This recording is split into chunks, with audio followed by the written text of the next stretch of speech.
not a bowling ball. That's my wife. There you go. There you go.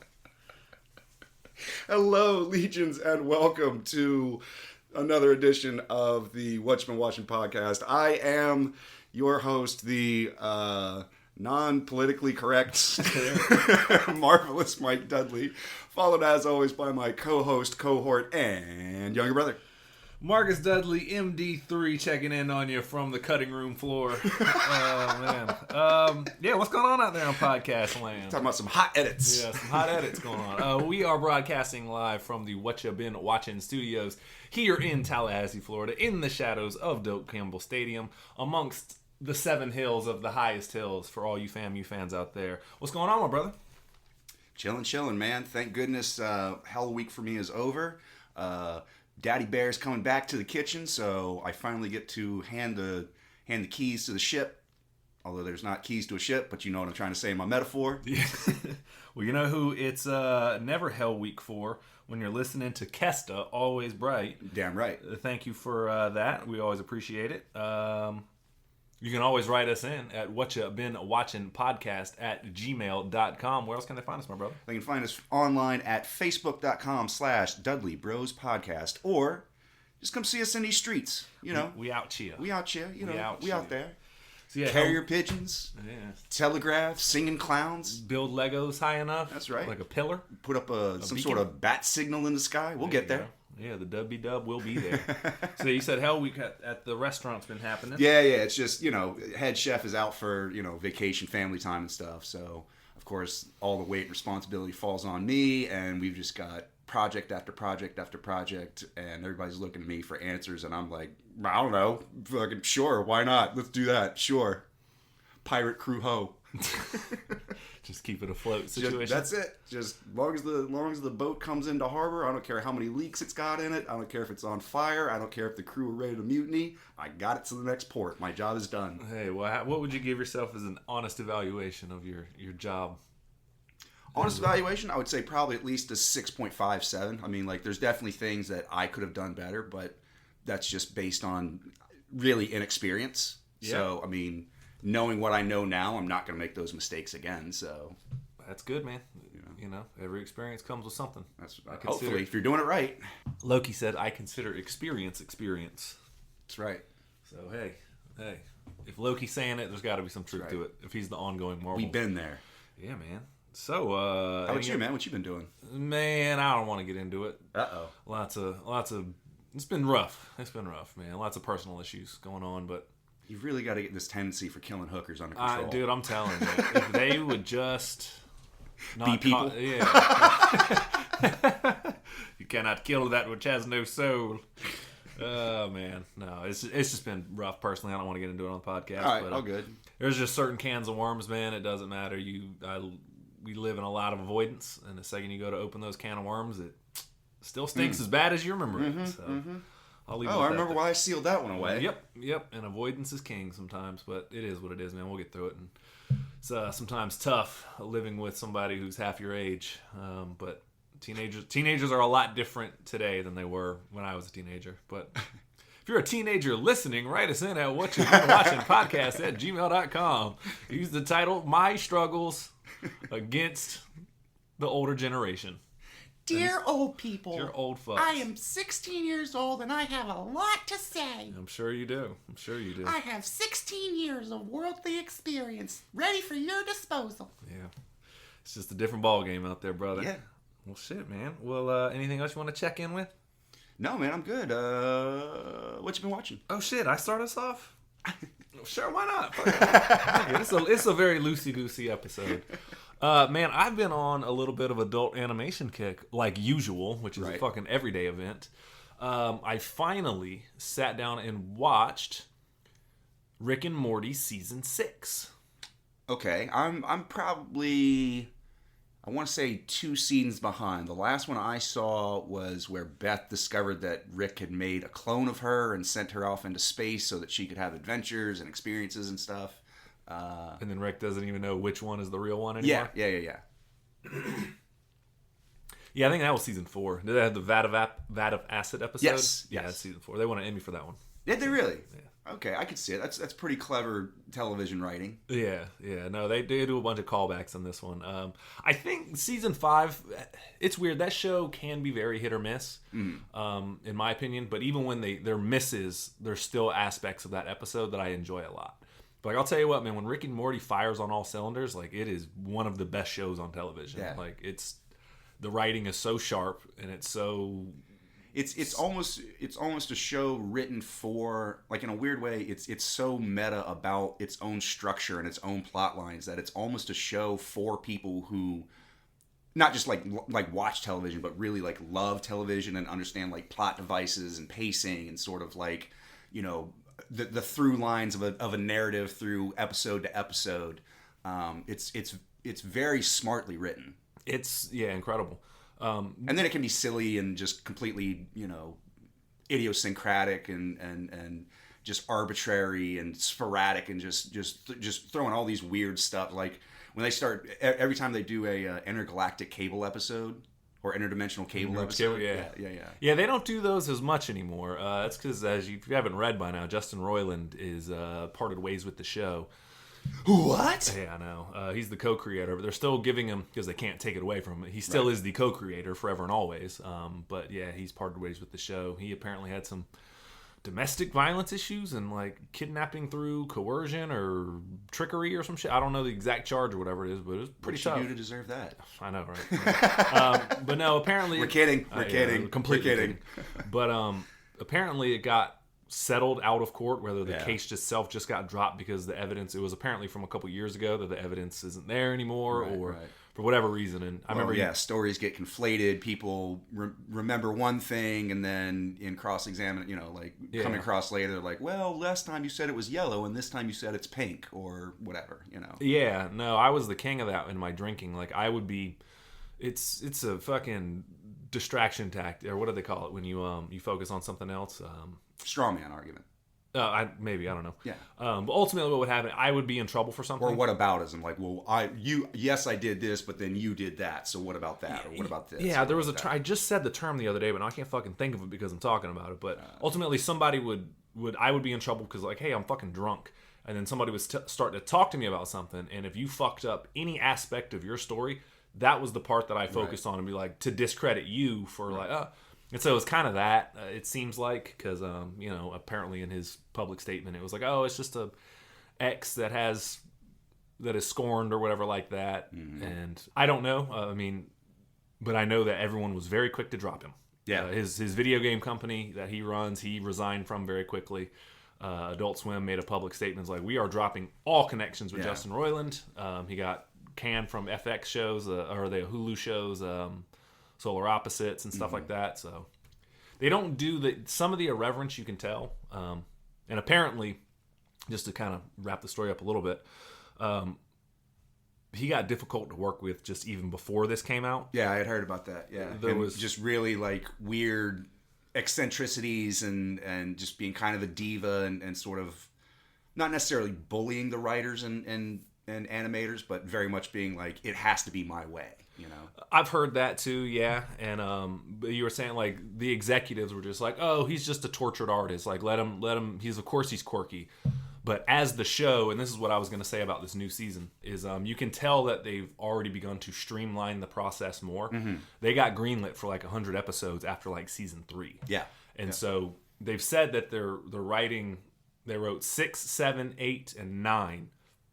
All at once. So or not writing, I guess the writer strike hit now, but they did 6, they've written 7, they have the structure out for 8 and 9, and that was before they all put the pens down.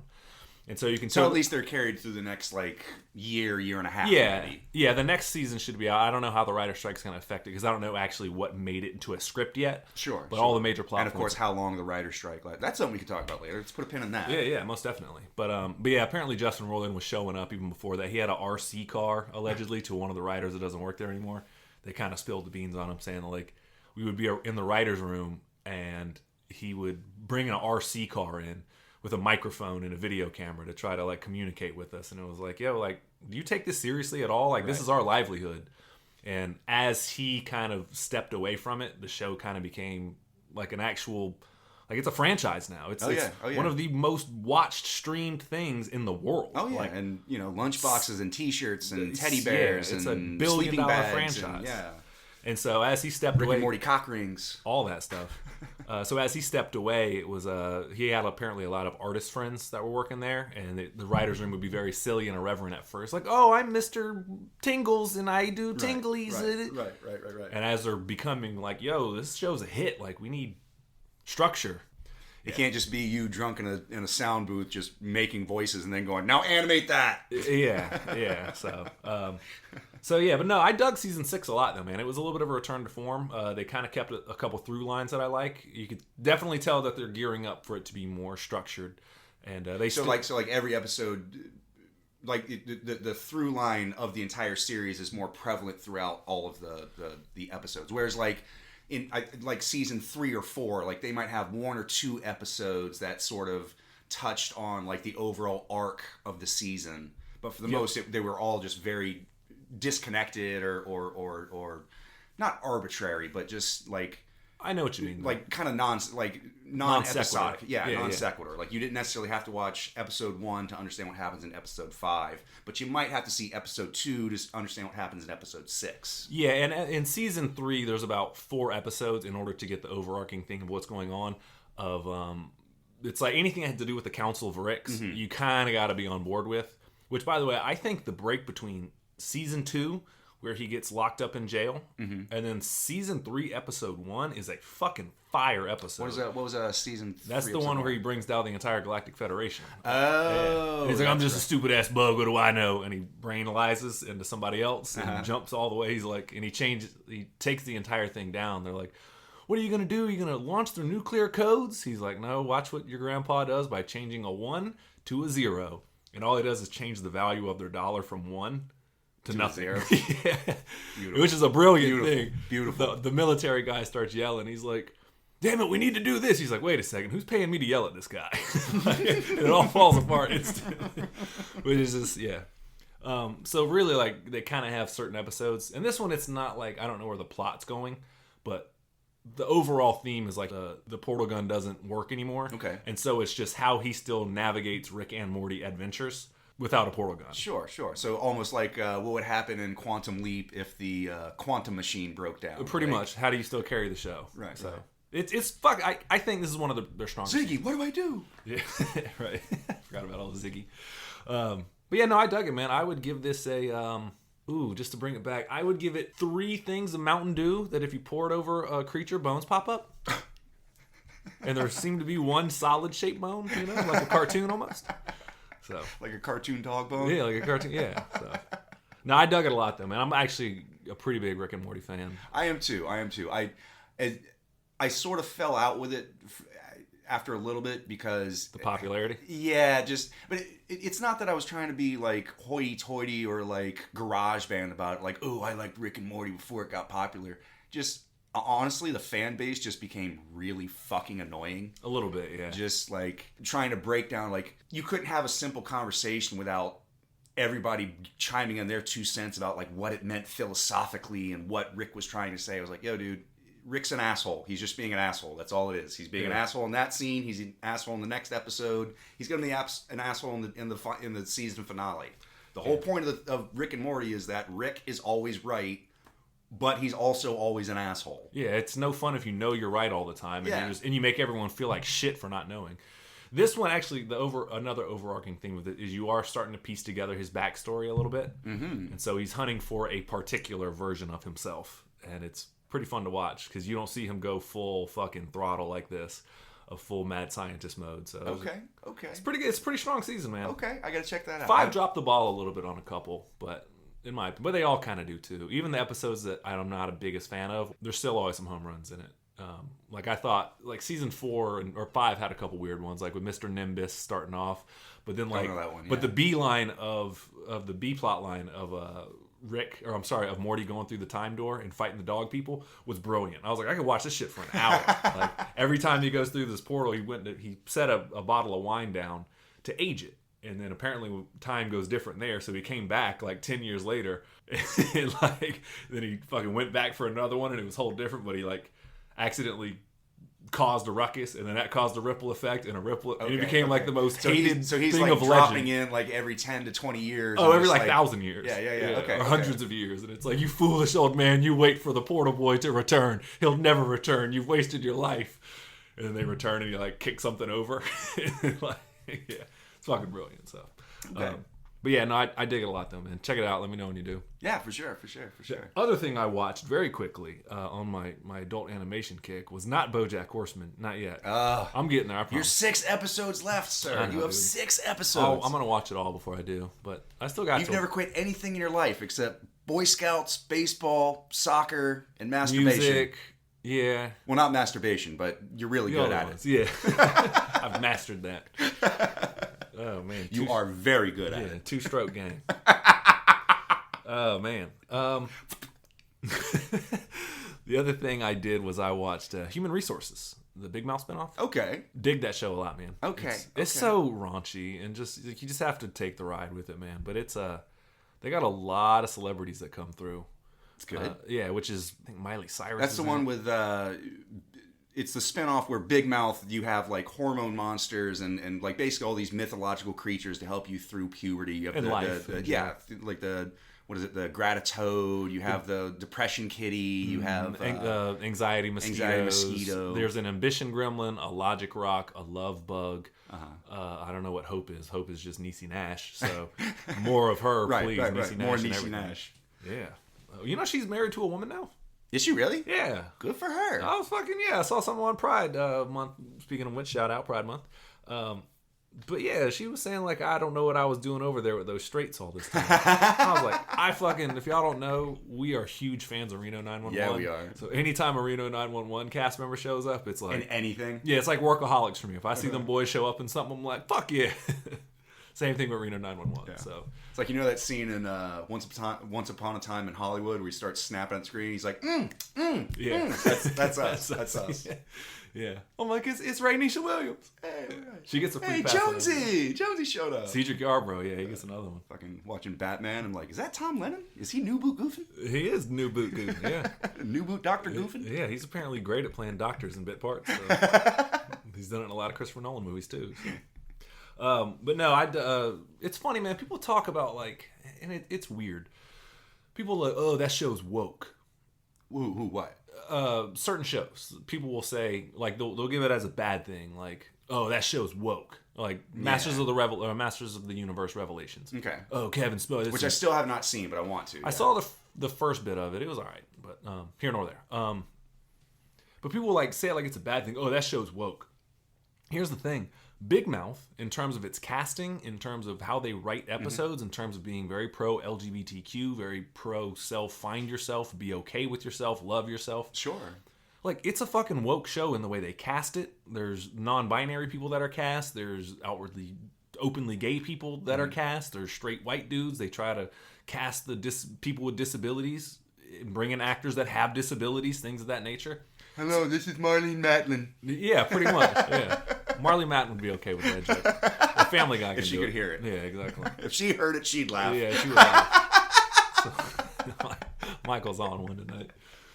But yeah, no, it's funny though. But like, people say it's a bad thing, but like that show is raunchy as shit. People associate like woke with like you're not allowed to be fucking funny.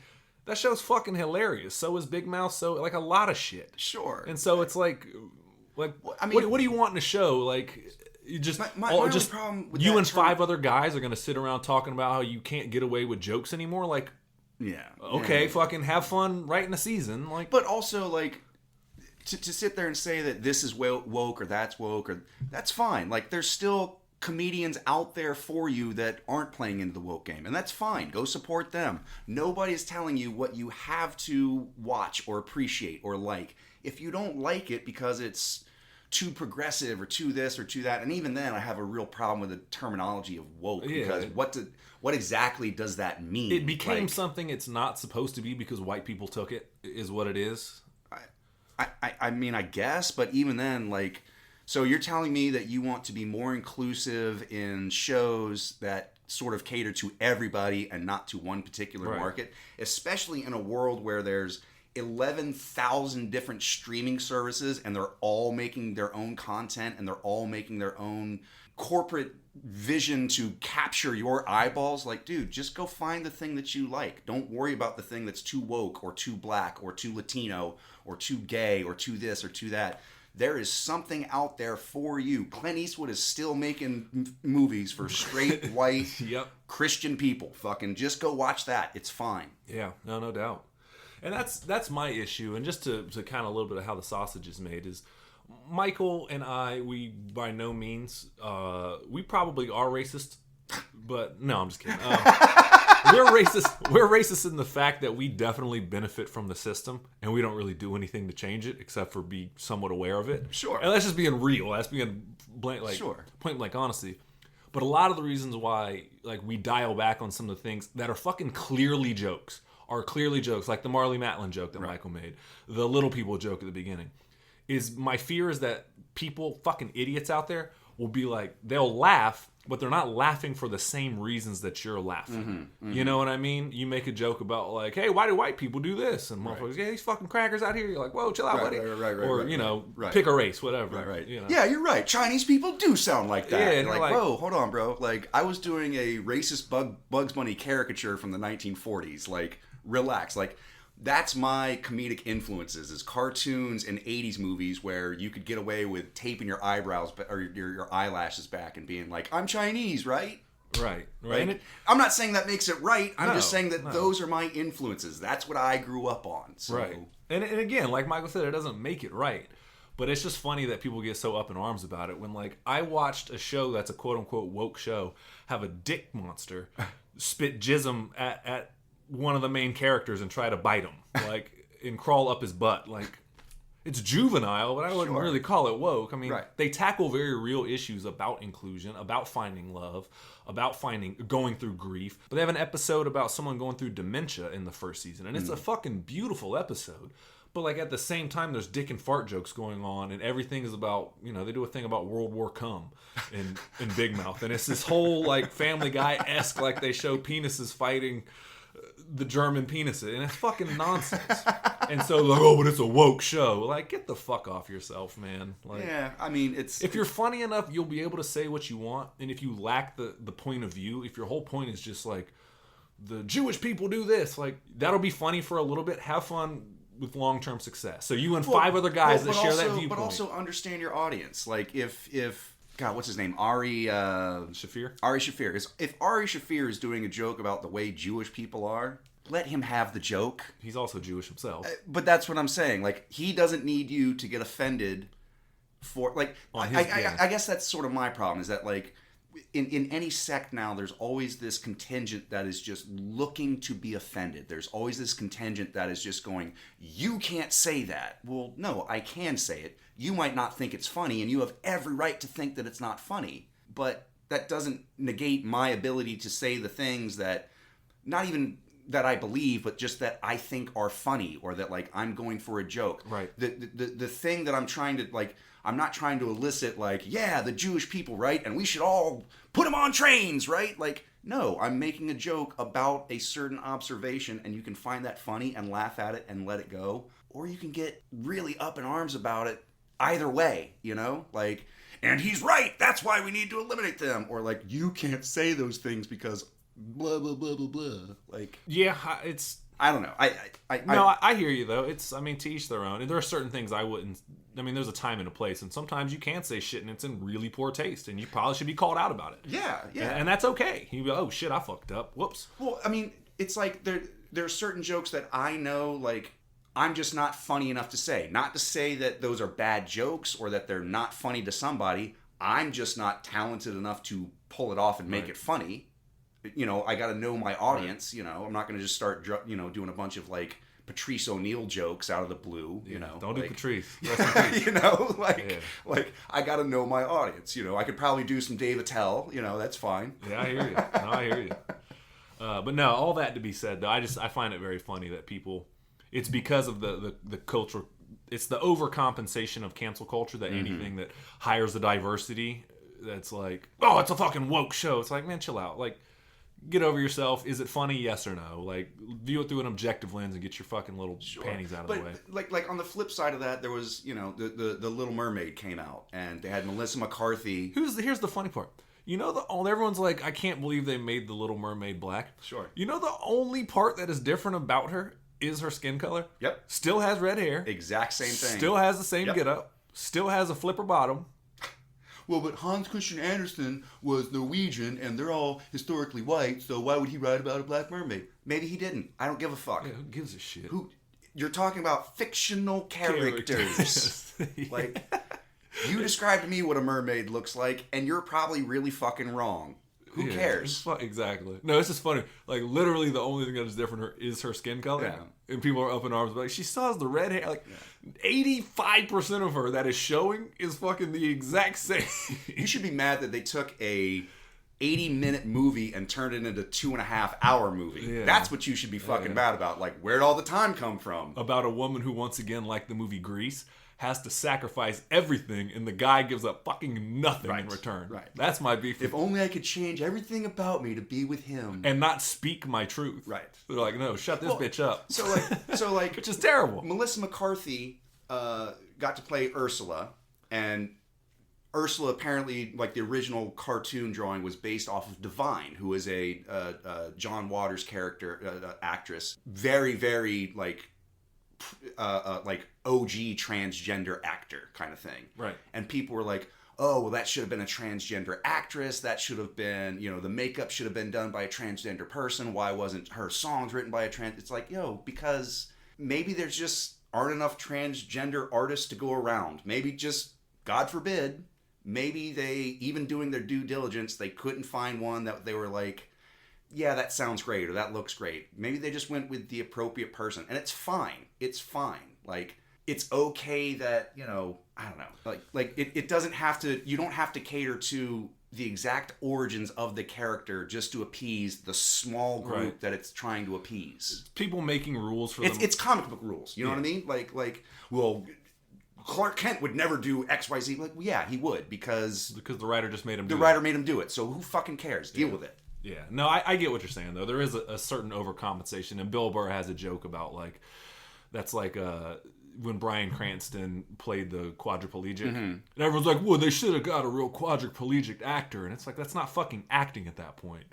Right. And at the same point, it's like, you can't be in this movie. You died in the other movie. It's like, it's acting. Right. What are we talking about? So I get it, man. I'm all for inclusion. Well, why can't Christopher Reeve be Superman? Well, I got two very important reasons. Yeah. No, I get it, though, man. Although, bad joke, because he did play. But you know what I'm saying. You know what I mean? Like, it is what it is, man. So, no, I just find it funny people get upset about that. And it's like, what are you really protesting? Like, sit back and think. Right. What are you really protesting? Right. Like, let's be real. In the Lord of the Rings show, did J.R.R. Tolkien probably write a lot of black elves and stuff like that? Probably not. Probably not. Let's be realistic. Probably. Does it make a fucking lick of difference over a fictional character? Unless you're going to get really worked up about, like, well, in chapter 4, page 265, it says that he has alabaster skin. How can he have alabaster skin if he's black? Like, well, motherfucker, who cares? Yeah. Who cares? Yeah. I'm sorry that this version of Elf doesn't match up exactly with what you like. Sorry, it's, you know, I mispronounced the Lothlorien cliffs of...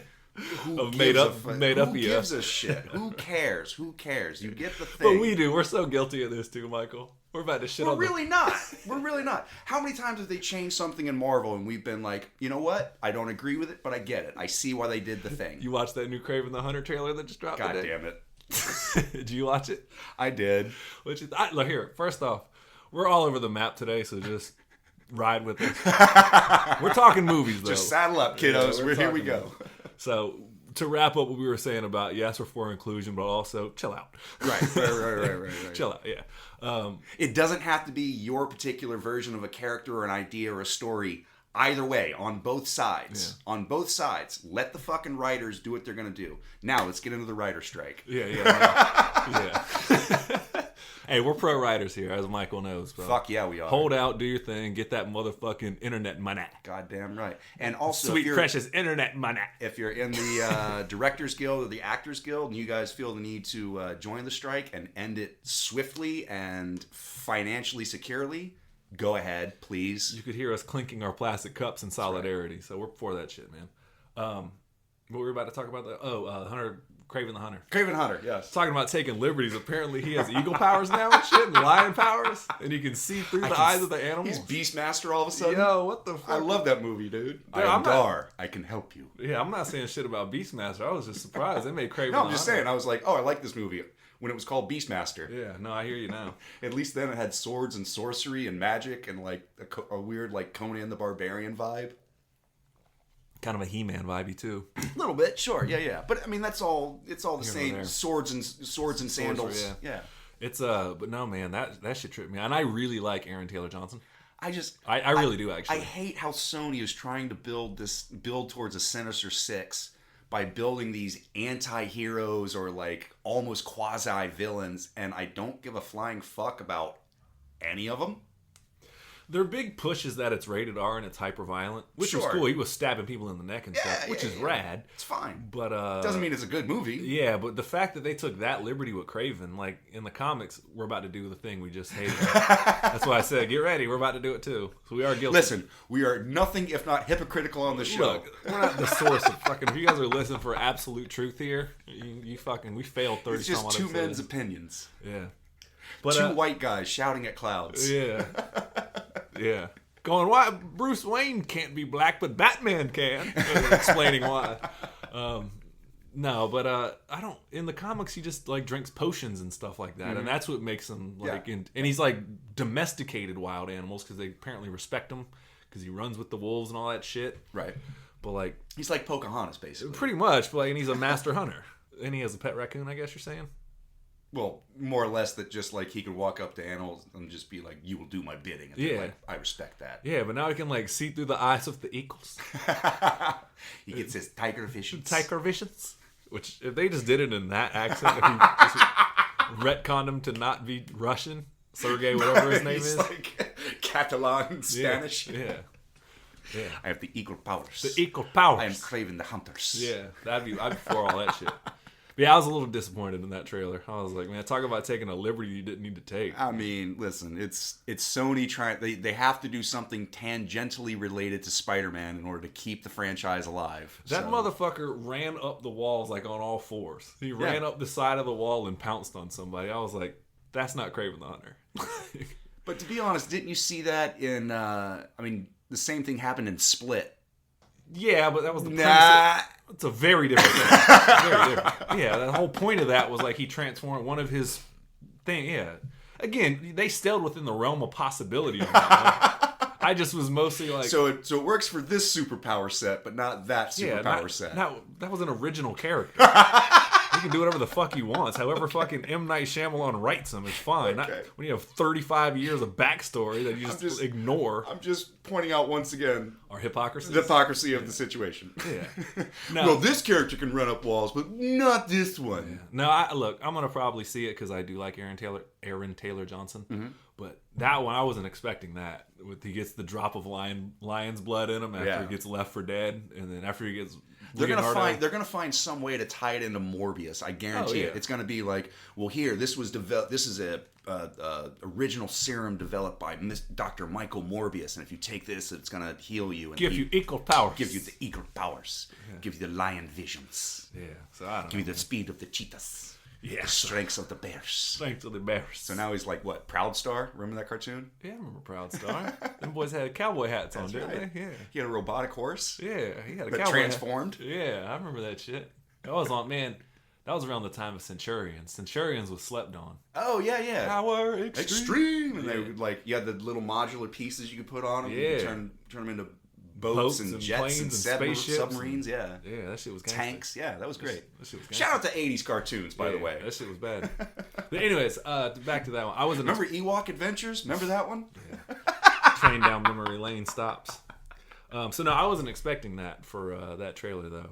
I mean, it threw me off a little bit. I was like, damn, why are you doing that with Kraven? He's so cool in just the fact that he's like, I'm a master hunter, and I'm so fucking good that I've hunted Spider-Man and buried him alive. That's his whole origin story, is that he's hunted every major predator on the planet except for one, the superhero, and he just randomly decides Spider-Man is the ultimate superhero that is worthy of my hunt, and that's his origin story. Yeah. And so he just goes to set out and hunt and bring back the head of Spider-Man mounted on his wall. But they don't do that.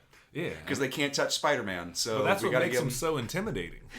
It's like he's he's like it's like Deadliest Game. You know what I mean? Like we're all gonna hunt like just a dude who's singularly focused on this is the one. That's my target. So I don't know. He'll drink a potion or something to make him strong or agile, but it's all temporary. But whatever. Anyway, speaking of superhero stuff, while we're on it, before we get off it, The Flash opened up. Yeah. Speaking they of cancel culture, we're so fucking hypocritical. Jesus Christ. Well, listen, it's not cancel culture because I honestly it's accountability. Is what I wanted this movie to do well. I didn't want the movie to fail. I just had a lot of questions regarding like the backing of their major star. They did no press tour for it. I wonder why. Yeah. And everyone's like, oh, it's all accusations. Like, let's get clear here. There are some things that are still pending in court. Sure. My dude has already pleaded guilty to some of them. Sure. But also... I say dude, it's a they. But right.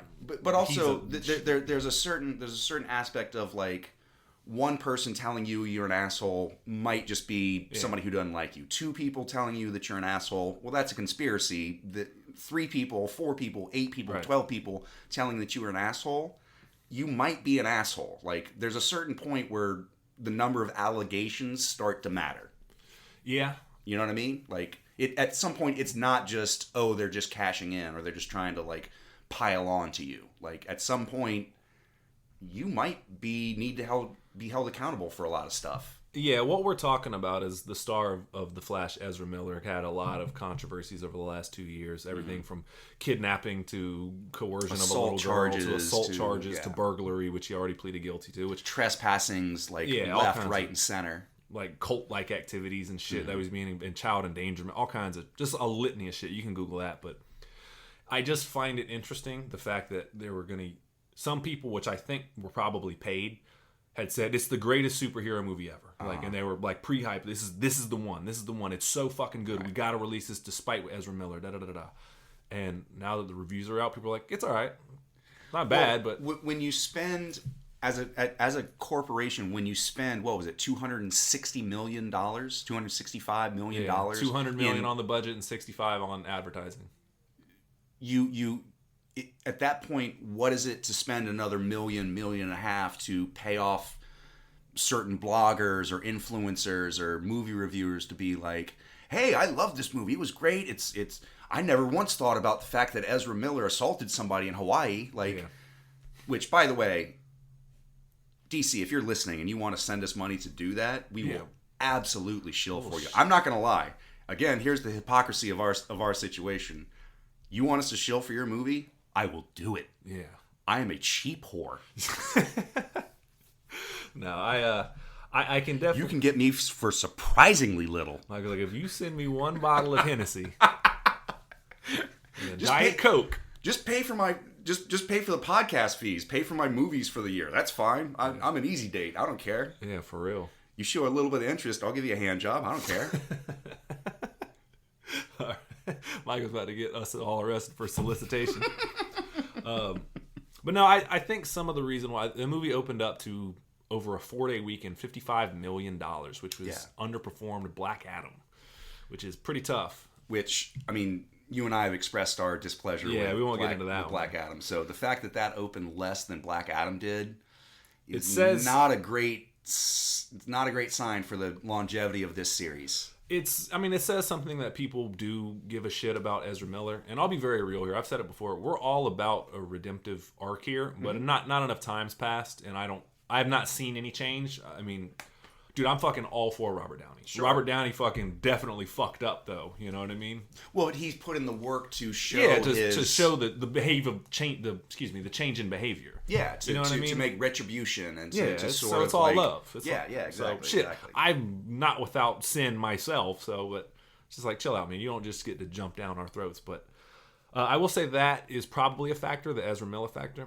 Also, I would disagree. I would say, honestly, I think the thing that's driving this movie is Michael Keaton as Batman. I think that this movie is really driven by a lot of people of our age who have a nostalgia factor of like, yeah, I want to see Michael Keaton as the Batman one more time. Well, you're saying the flip side of the coin. I'm saying its failure is largely the Ezra Miller aspect. Sure. And also largely in the fact that they already announced ahead of time that they're killing off the DCEU. They're killing the DCEU and that they're rebooting it. Yeah. So like, why the fuck would I invest in like how it gets there? Mm-hmm, mm-hmm.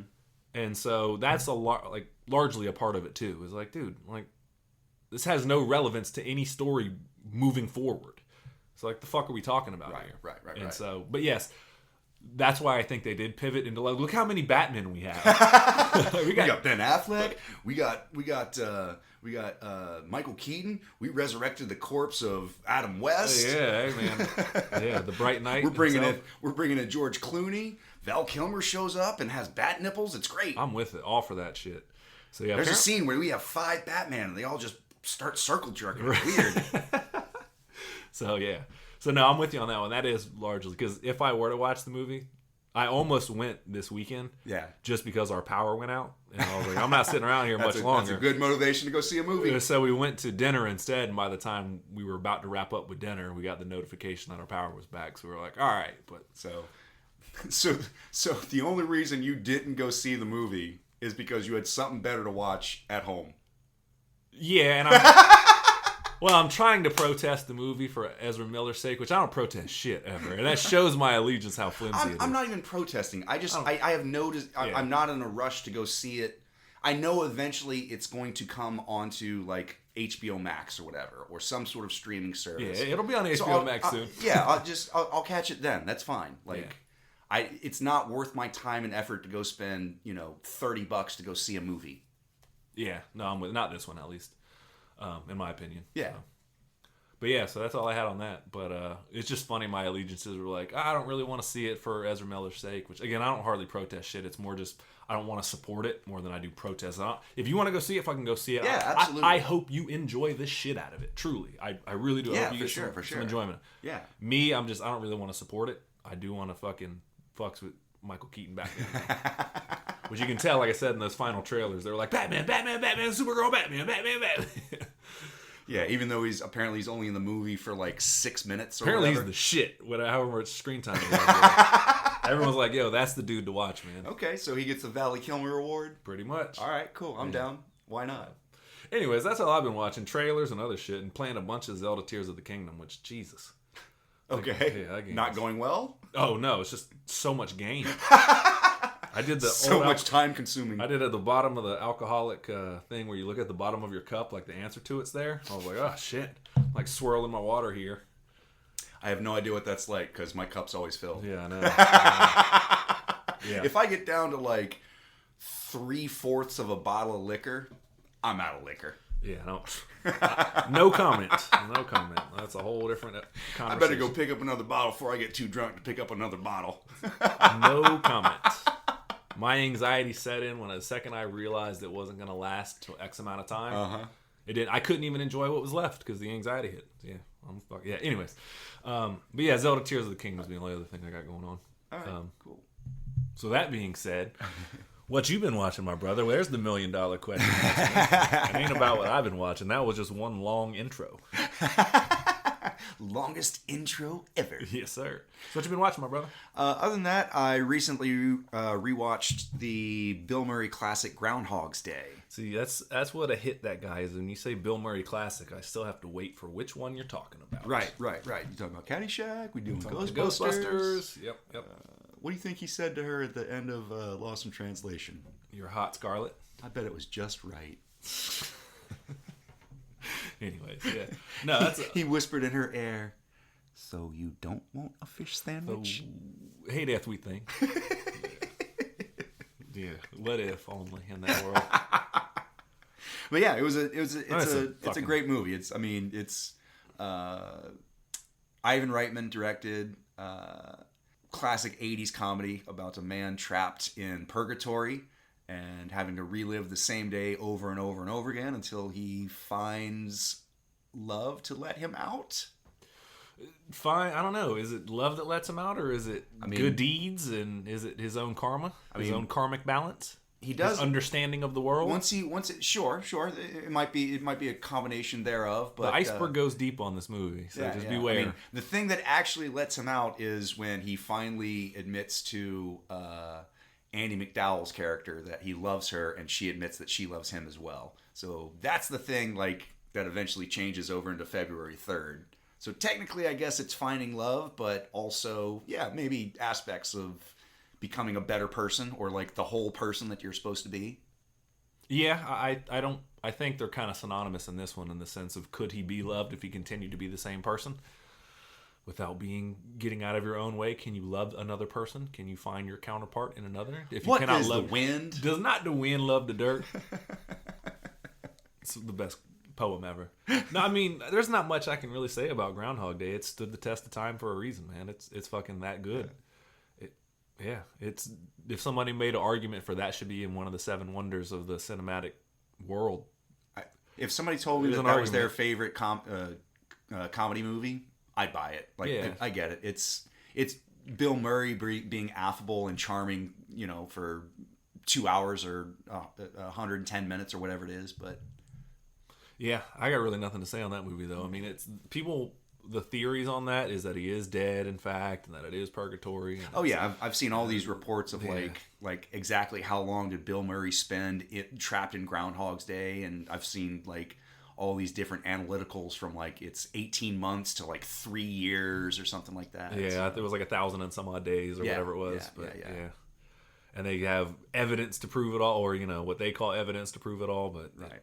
Yeah, it's all open to interpretation, but it's still a great movie, and like I said, it's great 80s comedy. It's very witty, very snappy dialogue. Like, bad comparison, but it's very Kevin Smith in terms of it's very dialogue and character driven. It's a very much a talking head movie of just two people having a conversation.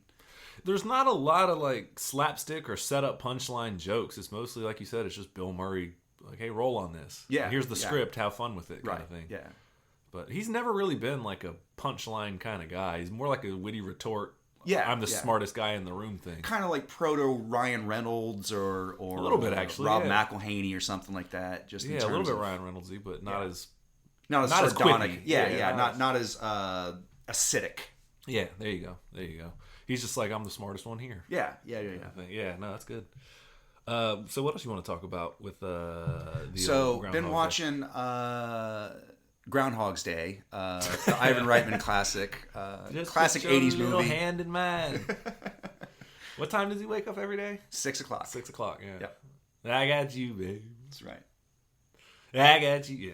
No, every time I hear that song, I was waiting for you to ask me again. So what you been watching? I was going to do the whole bit again. No, we did that on the interwebs, or you did that on the interwebs for a month straight. For like a month straight. It was great. Michael on his personal Facebook account. It's Groundhog Day. People are like, stop. Some people are like, this is so funny, and then it became stop, and then it became funny again. And I was just like, hey, keep going as long as... It was a great social experiment. Literally for the entire month of February, every Facebook post, I started off every day with, it's Groundhog's Day. And at first people were on board, and then they jumped ship and were totally against me. And then, please stop. When will the madness stop? And then, oh, it's funny again. And then, no. And they just lose interest. Right. How long will this go on? I was like, if I can make it stretch till Groundhog's Day of next year, I'll have done my part. Yeah. No, but yeah, that's got nothing to say on that movie. I fucking like what more can be said about it, and that's not like mean or anything. He has that great line where he's talking to Andie MacDowell and he's trying to explain the situation of how he's trapped in the same day over and over and over again. And she goes like, so you're God? And he goes, I'm not God. I'm a God. I don't think I'm the God. I don't think. Yeah. Now, you know what was another good time loop movie? I don't know if you saw it or not. Looper? I liked Looper a lot. But no, the trapped in the same day kind of situation, the time paradox. The movie came out with Andy Samberg, Palm Springs. Oh. Actually, pretty good movie. Okay. What's the pitch? Ultimately, this guy, I forget who the female protagonist is. Oh, it's like Alison Brie or no, it looks a lot like Alison Brie, but it's not. So Kmart Alison Brie. Yeah, no, she's funny though. But ultimately, this guy, the premise is they go to a wedding and he's there, and the main protagonist lady's there, and eventually she goes into a cave with this guy, and that's where the time loop happens. And then she wakes up, and he's like, "Oh fuck, you weren't supposed to do this. I trapped another person too." And so they ultimately so he's already trapped. He's already been trapped for a long time, and then accidentally brings her in. Yeah, accidentally brings her in because they hook up or whatever. Okay. And then it's them. So he's what? Just going to like every bridesmaid in the wedding and just banging them all? He runs through everybody. Okay. He can't, every time he kills himself, he wakes, no matter how, he's like, I've tried to stay awake for a week at a time. Eventually, every time I fall asleep or die or whatever it might be, I'm back in it. Okay. Yeah. Okay. And so it's her kind of at first enjoying it of like, oh shit, immortality. And then you find out that, you want me to spoil it or? I mean, yeah, talk on it. It's a good movie. It's still worth a watch, but yeah, for sure. He kind of always had her eye on her, and he kind of roped her into getting trapped in it as well. Okay. But he loves her. Like by this point, he's like, I've seen you a million times every day, and like you're the highlight of my day every day, and he truly loves her. But again, he's kind of a god, and at some point you find out. What's his name? J. Jonah Jameson, J.K. Simmons. Oh yeah, okay, right. He's been trapped too, and that's his nemesis. And so he'll just show up randomly and kill Andy Samberg in horrific fashion and kidnap him and beat the shit. And like they have this game of cat and mouse going on too because he's trapped and he's like rooting for him to get out. But yeah, so it's okay. So it's eventually she kind of breaks off and is like, "You fucking asshole," and whatever, and then they try to figure out a way out of it. So it's good. It's a good time loop movie if you haven't seen it. It's called Palm Springs though. I believe the actress's name is Kristen Milotti. Yeah, thank you for that. I was off mic. I was like, "Is Christina Melody or something like that?" But Christina Milian. I was also just thinking Christina of Applegate. Chris Maloney. Chris Maloney, who's always on. Was it Chris Maloney? It was. He's that good. He's that good. He really. He played a hot 23-year-old. Yeah. But no, really, if you have an interest in Groundhog Day, good time loop movie, man. Definitely check it out. It's on Hulu. So. Okay. But yeah, I got nothing to say on Groundhog. It's a fucking all-time classic. Can be watched any time of the year. Bill Murray at the peak of his Bill Murraydom. Yeah, so. I mean this was right on the heels of Ghostbusters and Stripes, and you look at his history. He did Caddyshack, then followed up with Stripes, and then followed up with Meatballs, and then followed up with Ghostbusters, and then it goes into this, and then goes away for a while, and then totally revamps his career to where he's like a serious dramatic actor now. Doing all the Wes Anderson films. Yeah, he also, I think, allegedly dodged a lot of harassment charges, I think. Listen. Well, that's my favorite line in Zombieland as we plow ahead is when he's like, oh, we're going to go to a celebrity's house. I'm talking... He's like, oh, we're going to go to Michael Jackson's house? He goes, B-lister compared to this guy. Yeah. B-lister compared to this guy. I just love when he's dying, like, after Woody Harrelson after Tallahassee shoots him, he's like, so do you have any regrets? He's like, I don't know, Garfield maybe? Yeah. Tallahassee doesn't shoot him, by the way. What's his name? Jesse Eisenberg. Jesse Eisenberg, yeah. Not Montana. Cincinnati. Wichita. Cleveland. I don't know. One of those Ohio cities. It's fucking Jesse Eisenberg. Who gives a shit? Yeah. Anyways, what else you been watching? Cheap ass Michael Cera. I like Michael Cera. Okay.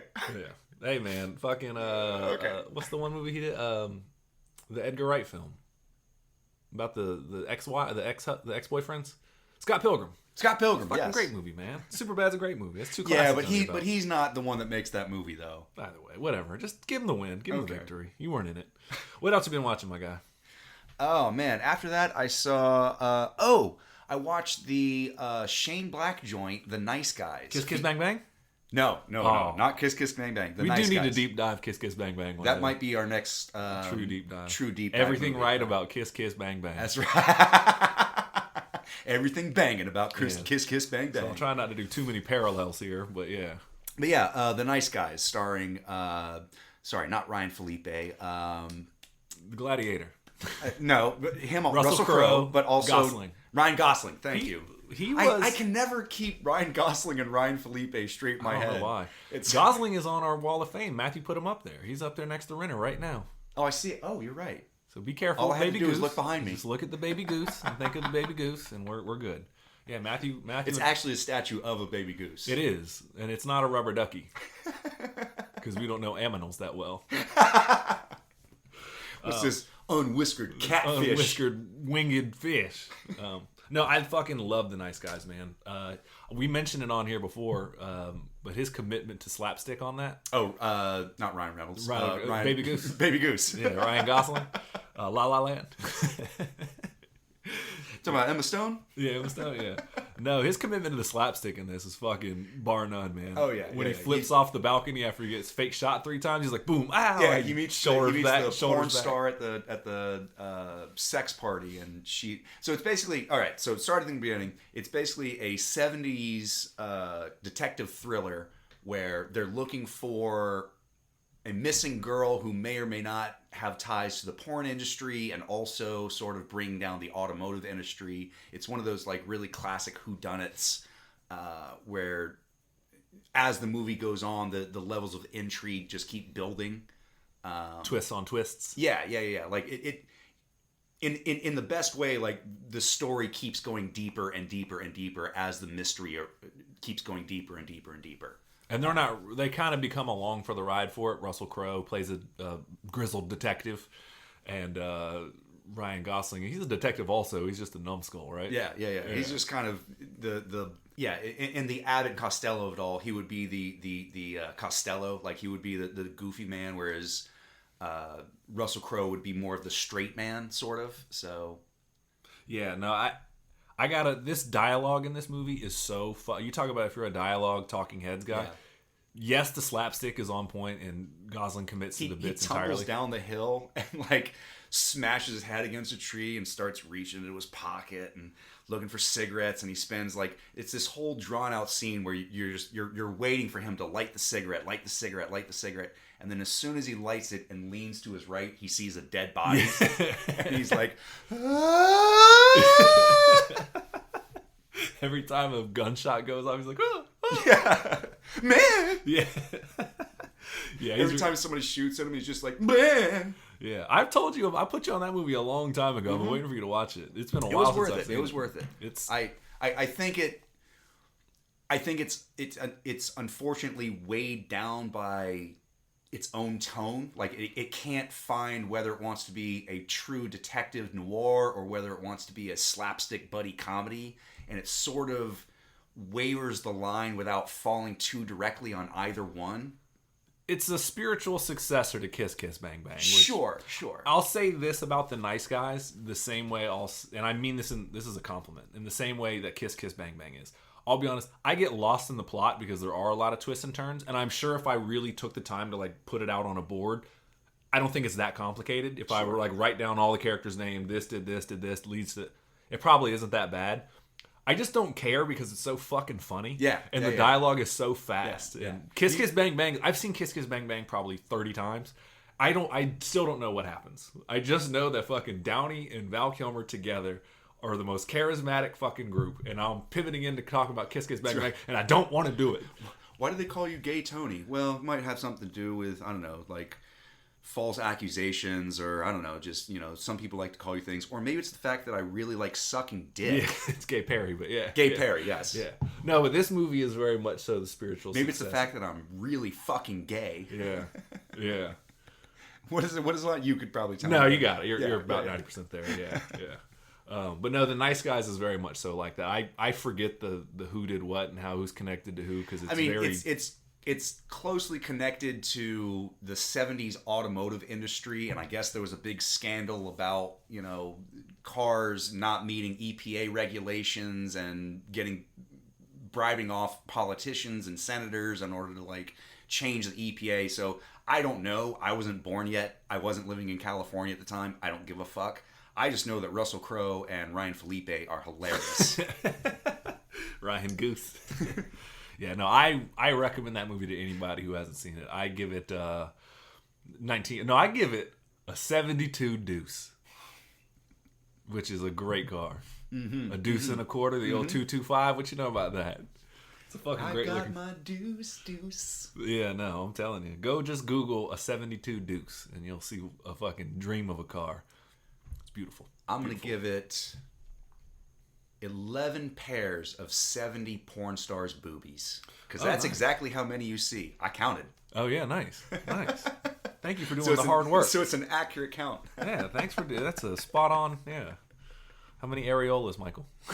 Well, let's. One So buddy was now it's missing another one. doubled. Hold on, wait. And then I got to remember: was that 2 nipples or 1 in the Yeah, I scene? know. I got to are we counting side boob, under Yeah. boob? Does that count? Yeah, well, the math continues. Shit. No, I did. Glenn, help me. So Shane Black, the director writer of this movie, also did Iron Man 3 And also Predator. and the new Predator. Well, and also Yeah, he original wrote Predator. he wrote the first Predator. He did the spec script for Lethal Weapon. No, he wrote Lethal Weapon. Oh, I'm sorry. No, it was a spec script, and then they ended up turning Yeah, it into giving it to Richard Donner, and Richard Donner, yeah, Was that Richard Donner? yeah, Richard Donner did Lethal God Weapon. damn. Yeah, Really? Superman's Richard Donner? Superman, Richard Donner, Dick Donner joint. Yep, Okay. did Lethal Weapon, man. Yeah. God damn. So yeah, Shane Black has some bona fides under him, and also wrote and directed Kiss Kiss Bang Bang, which is just a classic around here, which Right. we will do a deep dive on one day. But Perfect. I'm a it's fan, the perfect juxtaposition of Robert Downey Jr.'s and Val Kilmer's. I'm telling you, dude, That's where the glory meets. that movie is special to us because that Key and Peele sketch that they're talking about, where Robert Downey's on this trajectory and Val Kilmer's on this trajectory. We've done the bit on the show before, but that bit is kind of loosely of like the initial envision of what Michael and I had of our podcast was just those two valets and the Key and Peele on Key and Peele was those two, and so that sketch is the one that was like, holy fuck, that is us. Yeah. I remember the first time I saw it, I was like, "Is that what it's like when other people watch us have a conversation? Is is this feeling that I'm feeling how other people feel watching us?" And the You were fact like, that, "Yup." yeah, that's exactly what it is. And the fact that they brought up Kiss Kiss Bang Bang in that sketch, which Michael and I, for some reason, were like, "You saw that? I saw that too. That movie fucking rules. Like, why haven't we talked about this before?" So those movies hold all of Shane Black's movies for that reason hold a very special place in my heart. Plus, I fucked with Iron Man 3 a lot. So, Yeah, you do. Yeah. So, but yeah, that's all I got out of me on the Nice Guys, man. Anything else you want to talk about, or? I mean, it's worth a look. It's a really fun detective comedy that is very It's very so snappy. snappy dialogue, but it's also got a really dark underlying theme to it. I mean, essentially, it's all about two bumbling idiots who are just trying to make the best that they can, and as much as they help each other out and sort of like one person's faults negates the other person's like positives. They're both still so in the negative and so like they're so they're both just a detriment to each other. And the whole case, really. And like the fact that they stumble into success is just, it's worth the watch. Like, how bad can these guys fail upwards? I will say this. I think personally that movie, The Nice Guys, should have gotten nominated for an Oscar for Best Original Screenplay, in my opinion. For that year, when that movie came out and I saw it in theater. What year was that? Fuck me. I don't remember. I have 14 or 15, I think. Okay. Maybe, no, it might have been before. It was... That sounds about right. Yeah, either way. Whenever it came out. I remember watching it in theaters at the time. And I just remember thinking, like, this shit is fucking hilarious. Yeah. And I didn't see a movie that year that really was comparable to that. It is very unique. It definitely does have its own style in terms of, like... The only other thing you could compare it to is another Shane Black movie. Exactly. And the same reason why... And I'm also a big fan of Rian Johnson. Like how Knives Out, when that came out, was nominated... And I think it won for... Yeah, it did. It won for Best Original Screenplay. Mm-hmm. And it fucking well deserved it. It was like, I haven't seen anything like that. Like, tonally, I don't know anybody else that could pull this off. I still haven't seen anything like that because I haven't seen it. Fucking, I recommend that too. I haven't seen the new one, but yeah.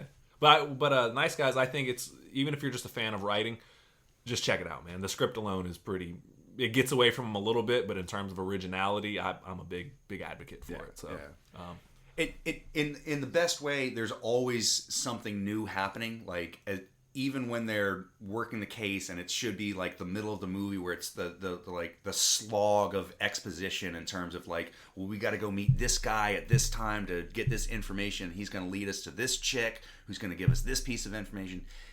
Like, even through the whole expository figuring out the case segment, it's still funny and it still holds your attention because of not only like the dynamic between the characters, like two polar opposites. It's very much so Russell Crowe. As they're doing this, it's Russell Crowe will say something. He's like, "You're a fucking idiot," and ultimately, I'm wrapping up their relationship very quickly, but it's, "You're a fucking idiot. I know you are, but what am I?" Right. Yeah. Like, yeah. Exactly. And while they're doing an exposition, and then somehow, meanwhile, Ryan Dunn seems to seems to fail upwards and find the one piece of the clue that leads them to the next suspect. You know? So the parts that should drag in a whodunit, it still seems to be quippy. Which actually reminds me, I just saw a play the other day. Oh. I went to... Hey, what you been playing? Yeah, how you been playing? How you been theater? It was close enough to a movie. Shout out, I just want to give a shout out to the local theater scene. I have not been to a play in a very long time. We saw a play at the Tallahassee Theater called The Play Goes Wrong. Oh. Fucking laugh out loud funny. Yeah. It's very improvisational. It's definitely not improvisational, but it's laugh out loud funny. It's a theater company putting on a mystery, but as the mystery is going on of the play they're putting on, everything goes wrong. Props start to fall, people forget lines. It's fucking laugh out loud. So it's like the Muppets. A little bit, yeah. Okay. Yeah. It's Monty Python meets Sherlock Holmes is how it's described. That's a great elevator pitch. And it's fucking great. That sounds great. I want to watch that. It reminded me some of the slapstickiness of it. The reason that came to my mind actually was because some of the slapstickiness reminds me of The Nice Guys and vice versa. Okay. In terms of some of the like, dude goes to pull a gun and like just drops it on the floor. Yeah. And has to like have the awkward moment of like, oh, this is supposed to be the dramatic moment where I pull the gun on everybody. Everybody's surprised, but like, nobody see me. No. Yeah. Look away. Yeah. Look away. Yeah. Nobody look at my hands. Yeah. Very much so that. So I just want to give a shout out to the Tallahassee Theater real quick. So. Right. And slapsticky goodness. Tallahassee Little Theater. Yeah, it used to be the Young Actors Theater, but now it's just Tallahassee Theater. So, anyways, that's enough out of me. Go watch The Nice Guys. Go watch a movie, man, and talk about it with somebody that you love. Deuces.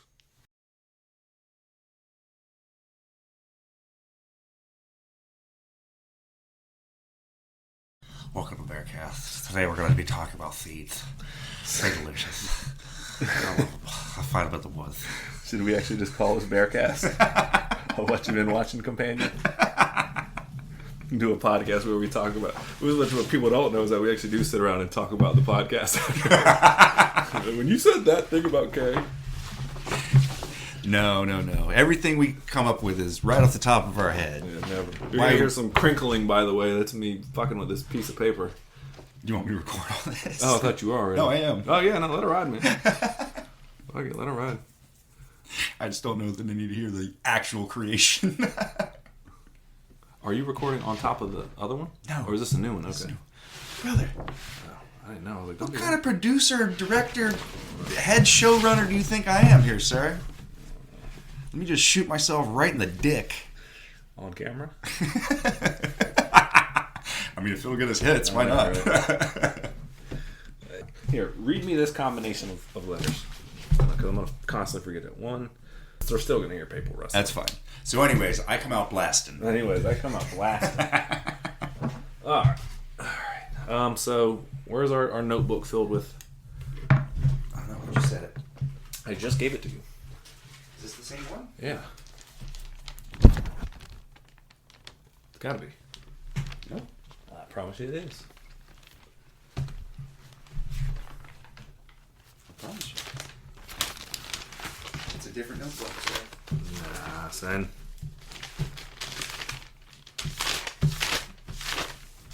Capacity. Because it was thicker. Sure. Yeah. It's right there. It's up there. On top of your drink. It is. Alright, I lied. Fucker. I'm telling fictitious tales.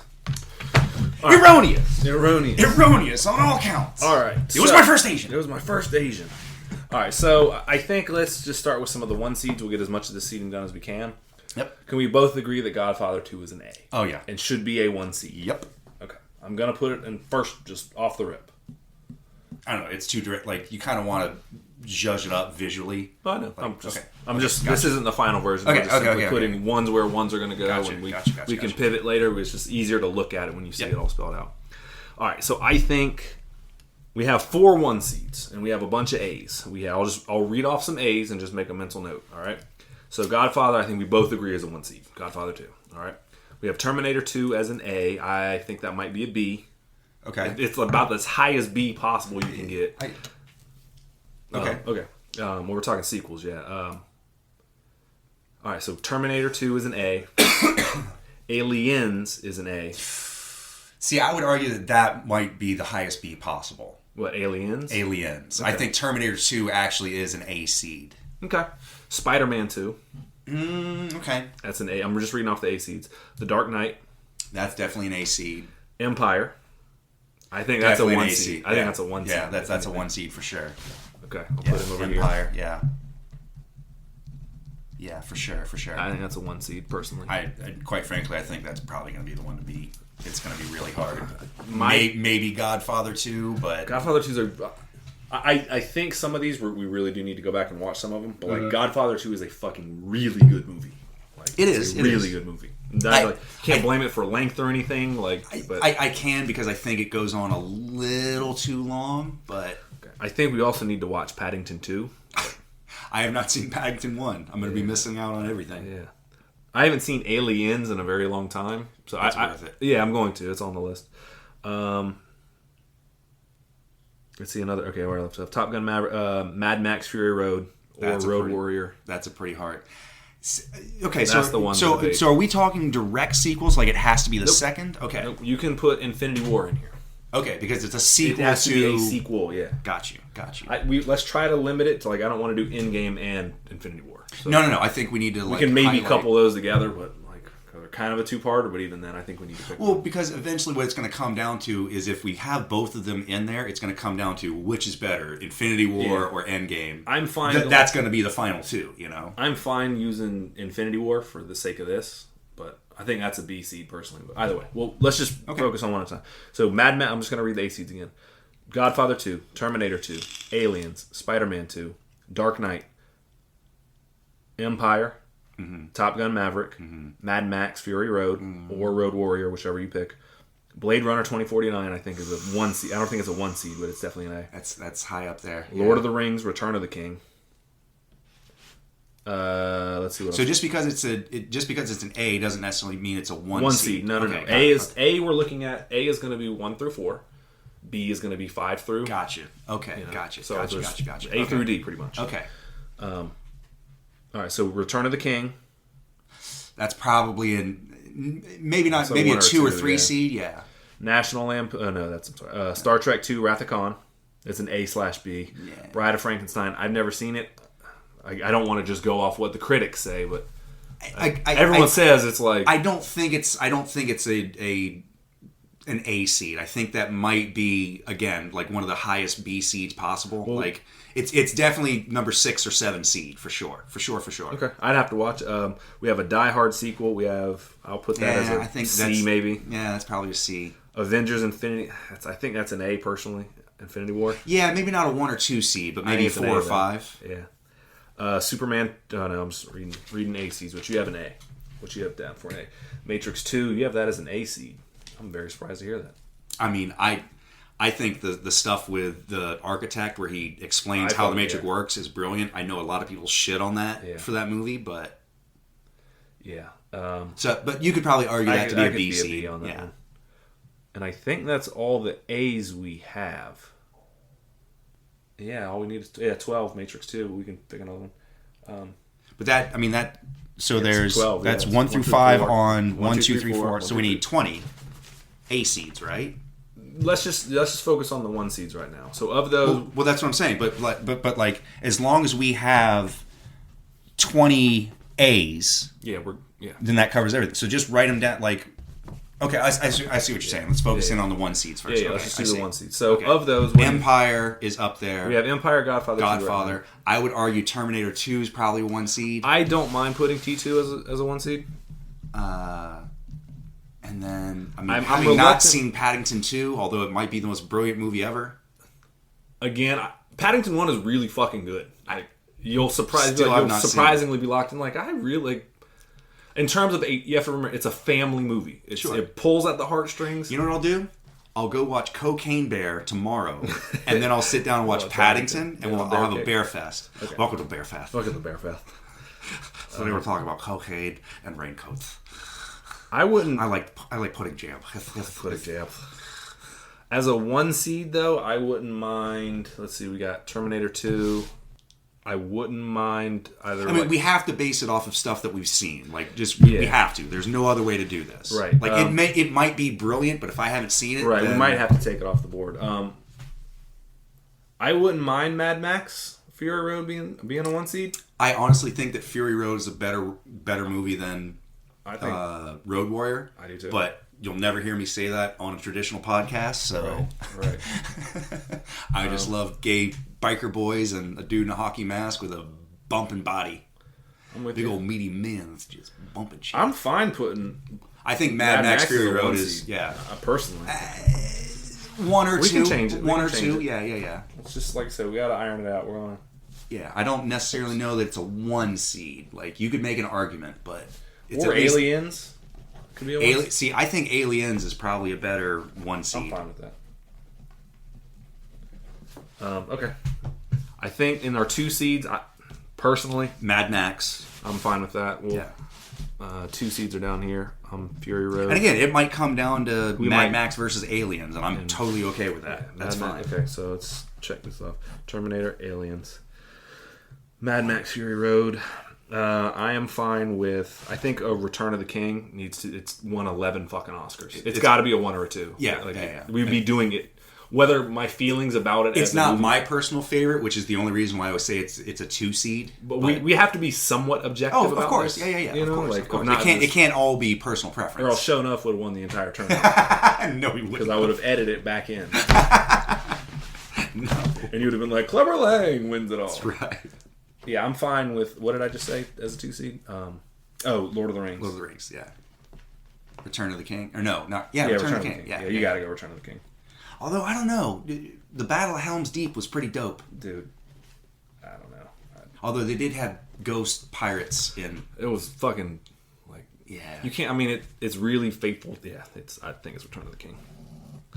Okay. All I remember about that movie is on the 7th ending when they were showing the ships, and you leaning forward in the theater, just being like, trying to blow on, like, Let's go. go, roll the credits. Yeah, oh my let's go. god. Which is incredibly faithful to the book because apparently it reaches its climax about just over halfway through. Yeah. And then it's like the last 40% of that book is just all like, and here's what's going on now. And you're like, fuck me. All right, so we got Lord of the Unless we're gonna show Sam totally fuck Frodo in the mouth, let's move it along. I'm fine with that. I'm fine with Lord that. of the Cock Rings. Yeah, I'm with it. I'm totally with it.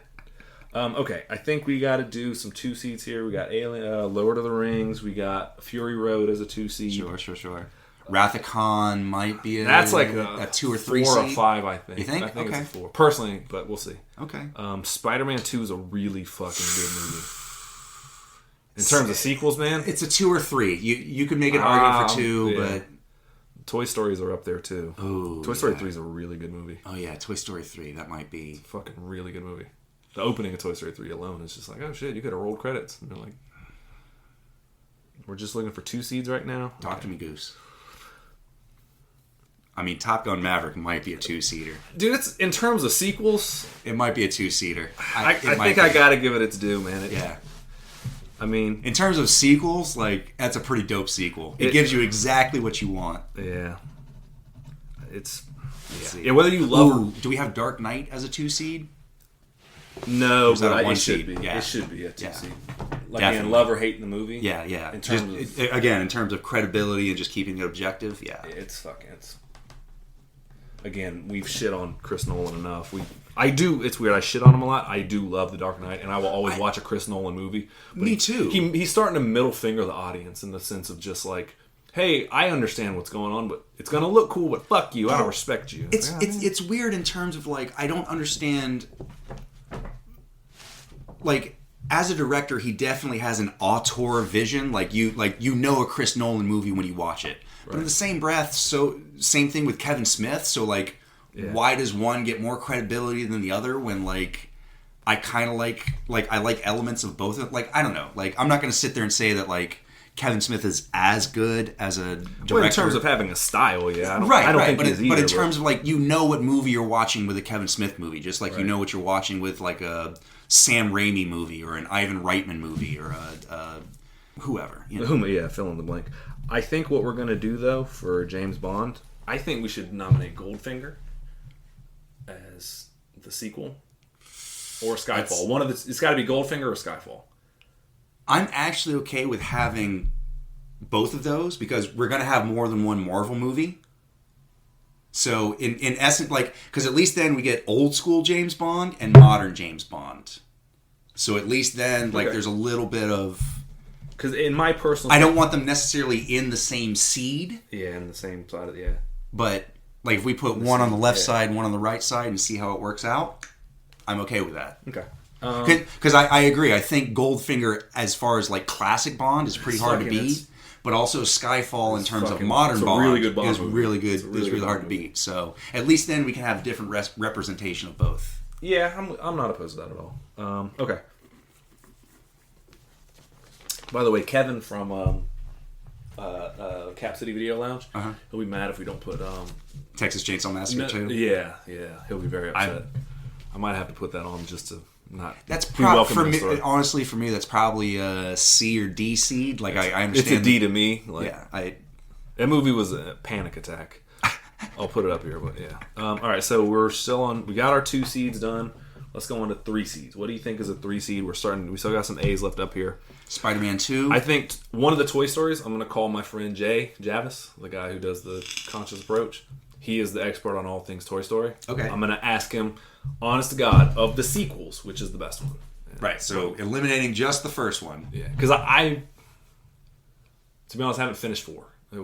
I got more than... I don't think I've seen 4. 4 was really good. It was just, there was teenagers sitting right next to us, and I couldn't even, like... They were yelling across us. Out? No. They were. If it was a kid, like I understand it's a kids movie, and if it's kids being kids, like 7, 8, like elementary, even middle school, okay. But these are just like I was being on my high horse. I honestly just couldn't enjoy the movie. When I went and saw Thor Ragnarok, I was sitting right in front of a couple of like I don't know, they could have been maybe 14, 15, but they were narrating the movie as it was happening. Like, oh yeah, he gonna go get that axe. Oh yeah, he's doing that. Like, I was like, hey guys, we see what's happening. Can you guys just tone it down? You're at an 8. I need you to at least a 4. Yep, I got you. So 3 seeds. I think we should put a Toy Story in there. I mean, Toy Story 3 for me is probably the best. I'll just put Toy Story for now. We can fill in that blank later. Okay. We just need to make sure that we specify which one. Yeah. Where you want it? You tell me which one. Right, we got Terminator 2, Top Gun. Let's put it over here. Let's do Toy Story. Okay. Spider-Man 2 has got to be a 3 seed. Yeah, that's pretty hard to beat. I can put it right here. Yep. Spider-Man 2. I saw an interview with Julie Delpy. Who was that? The chick from American Werewolf in Paris and Before Sunset and After Sunrise, and like you've seen her. I'm sure I have. Famous French actress. But anyway, she was talking for some reason. They were talking about movies that she had seen. She's like, and I went and saw the new Spiderman. And the host was like, wait, the what? The what? Like, Spiderman? The new Spiderman? Like, you make it sound like he's Jewish. It's not Spiderman, it's Spider-Man. All right. Incredibles 2 is also a really... You have it as a C, though. Yeah. Again, like... It's maybe the highest C you can get. The highest of C's. Speaking of which, shout out to High C. Shout out to High C. Plug. Send us money. We will plug your fruity, oversaturated drink. Actually drink it. Right. You know what? Fuck that. Bring us monkey barrels. You remember the fucking the punch barrels? Yeah, Michael, we as a household never bought them. When we went to go play flag football and other cool parents brought them, that's when we got them. Or when we traded our no one would trade a banana for it. Maybe I could squeeze one out of a cute girl in elementary school. How about a banana and a hand job? Yeah. All right, so where are we at? 3 seeds? I think 2049's got to be a 3 seed, personally. Yeah, that's pretty hard. It's a fucking really good seed. Yeah. All right, 3 seed. And I got again. This will all be revealed later. But like, I was sketchy about that movie when it first got revealed. I was like, really? Do we need a sequel to Blade Runner? And it turns out, yeah, we do. I'm very pleasantly surprised walking out of that. Yeah, I'm with it. Okay, so we need one more 3 seed. Pick one out of here that you can. What are we missing? Let's see. We got for a 3 seed. I think we got to go. Do we want to do Infinity War or Endgame? I think Infinity War. Just because of the ending, that movie. The reason why Endgame was so big is because Infinity War was so good, and it was like I gotta know what happens. Sure. So I think, but you could convince me tomorrow that is it fair to? Well, I'll save it for I'll save it for the debate. But I mean, we can maybe put both, but I don't. Well, again, I don't want it to become. Yeah. I think it should be. I think it should be. Is it fair to say that the best sequel ever, like if it wins, is it fair to say that the best sequel ever wins on a cliffhanger? That's true, because you know what I'm saying. Well, they all kind of do. Most sequels, especially in modern terms, is just a bridge to. Well, yeah, because now everything's about serialization. Yeah, it did. Man, Endgame did stick the landing. I mean, I'll put it as a 3. We can argue this one later, but I'll just put Avengers again. Like, this is all stuff I'm going to keep in my back pocket just in case it ends up being Infinity War. Yeah. But and we can move some of these around. Oh yeah, of course. Right now nothing's set in stone. Okay, Avengers sequel. All right, so cross that off. Avengers sequel. So we're getting into 4 seeds now. So this is like what you consider either low A's or high B's. Yeah, Star Trek 2, Wrath of Khan. I fucking vote all yes for that. Wrath of Khan. Let's do Wrath of Khan over. I'm just kind of going randomly. Yeah. Just it's a 4 seed at this point. So, I mean, I haven't seen John Wick 3, so I couldn't rate that one. But that might be a. I don't know how you feel about it. Do you trust my word on this one? Yeah. Of course. I think it's a. It's no fun. I think it's a 4 or 5. Honestly, I think it's probably a 5. Would be a little safer. Okay. Just go and write it down as a 5. Then let's go cross it off. Well, yeah. I mean, if you've already determined, like, it's fine. I think it's a 4 because I have nothing to add to it. So yeah, that would be my vote. Well, we'll come back. I won't forget. Okay. Let's just finish these 4. So Wrath of Khan, you got that. I'm fine with that being a 4 seed. I love the Wrath of Khan. Wrath of Khan. Matrix 2. I fucking love those movies. I'm fine with putting it at a 4 or 5 though. But is that really a B seed or being objective? Man, it sucks. Ooh, Goldfinger Skyfall. That's got to be okay. Put those on opposite sides, and we'll see how it works out. Do you want 2 different Bond movies though? I do. Okay. Again, because I think it's important to represent old school Bond and modern day Bond. We'll do like. They're so distinct that it's actually that you can actually compare the two. You know what I mean? Like it's not like trying to compare Infinity War and Endgame where they're so very similar that it's hard to make the call. We could, worst case scenario, just pair those 2 together and go like. It's part 1 and part 2, but I don't want to do that because if we can avoid it, that gives that particular one an unfair advantage. Yeah, like now you're comparing 2 movies to the one. Okay, so I got Goldfinger over here, and I got... Because otherwise I would just include Godfather 2 and Godfather 3. I don't want 3 touching 2. It's weird. 3 gets shit on a lot. They were like, the movie sucks. It's not a bad movie. Compared to 1 and 2, it's dog shit comparatively. But it was still nominated for Best Picture. But again, it's like you're eating filet... Or like you're eating the highest quality pussy, and then all of a sudden you're getting like... You know, like, it's still like B-level pussy, but it's not like... But you know what I mean? Yeah. Like... Yeah. I'm so used to threesomes that single sex with butt stuff is just not filling my capabilities. We're missing a 4 seed over here, actually. Hang on. Or the good, the bad, and the ugly. Ooh, that is a really good. because that's the like second or third in the main. Yeah, it's what It's Fistful of Dollars. What is it? Is it Fistful of Dollars, Good, Bad, and the Ugly, and a few dollars more. Yeah, I think the Good, Bad, and the... I haven't seen that in a very long time. I mean, that's pretty tough to beat, though. I mean, again, it's. Yaz yeah. was on a big kick with it. Yeah, he was like, "Oh, have you ever seen those?" I'm like, the Sergio Leone movies. Yeah, I've seen them. Like my dad loved. Let me look that up real quick. I think so. Yeah. I'm pretty sure that it's the. Is it? Oh, my phone's off. Hold on. I'm pretty sure it's the second one. See, we're about to lose all credibility. It's like, I don't fucking remember the order. Like, that was the 13th James Bond movie. Like, I don't fucking know.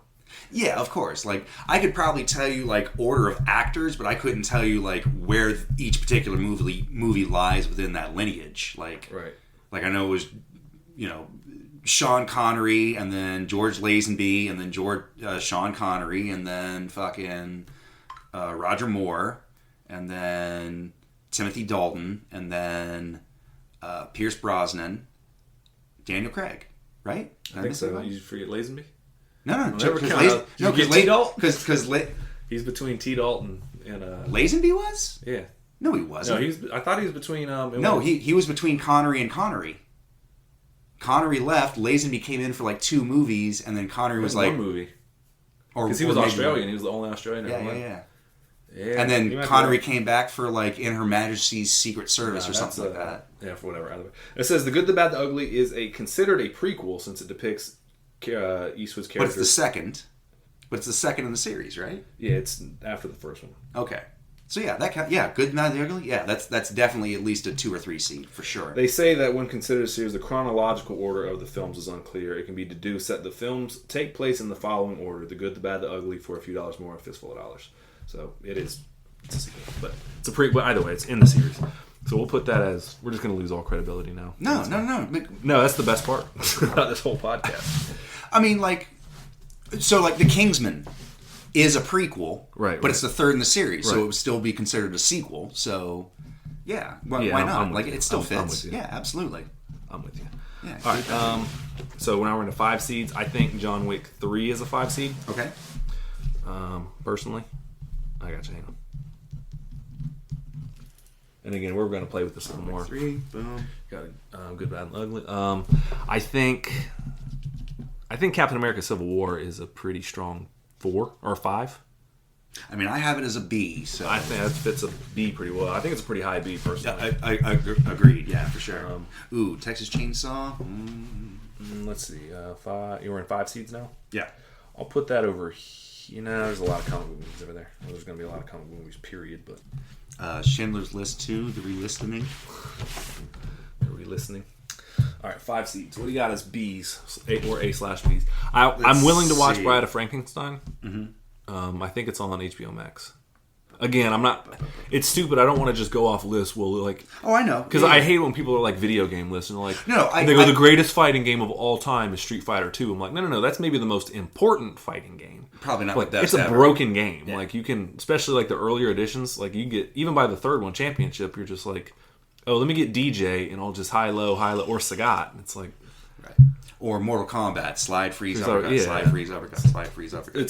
Street Fighter 2 is one of the most important fighting games. Sure, but is it the best ever? No. It's like probably, I mean, even then, it's like if you say Street Fighter 3's Third Strike, people are like, oh, well, you've never actually played it. You're just saying that because that's what everyone says. And it's like, yes and no.